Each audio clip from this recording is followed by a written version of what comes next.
Third episode of Valmiki Ramayana, and we are still covering the Balkand. In previous episode, we saw about the city of Ayodhya and how it was city of no sorrows. But there was this one person who was very upset, and that was King Dashrath. Despite having three queens, Kekai, Kaushalya, and Sumitra, the cradle of Ishwaku dynasty was still empty. So what did King Dashrath do? He sought his council of ministers for help. Guided by Rishi Vashisht, King Dasharatha decided to perform an Ashwamedh Yagya. The Yagya done to restore Dharma apparently.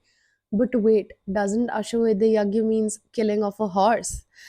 Yeah, it does. But before all of you go into judgments, let me actually tell you what the story is trying to signify. Ashwa in Sanskrit also means mind, power, vitality, and Med means intellect and sacrifice. So if you combine these two words, it actually means mastery over mind. A year before the Yagya, the horse was adored with garlands and bells, and it was set free all across the kingdom. Of course, none dared to touch it. After a year, the horse returned. Fire blazed, priests chanted hymns that were actually older than time itself. In Vedic metaphors, the horse literally means the restless human consciousness, which wander at 10 different directions at the same time.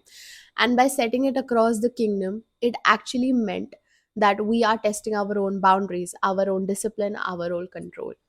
So when the horse returns, it actually means that we have mastered our own self, both external and internal. The Ashwamedha is conquest of chaos. It does not mean burning animals. The ritual ground was along the banks of the Sarayu River.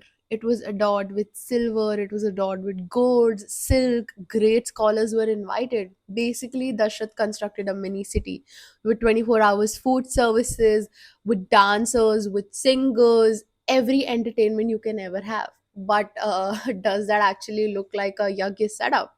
In the midst of telling us about the preparations of Yagya, Valmiki has suddenly diverted the story to tell us about a child with divine powers. So, this was all about episode 3. Check out the next episode for the story to continue. And also, if you really like my work, do drop a comment on how I can make myself better, and also like, share, and subscribe.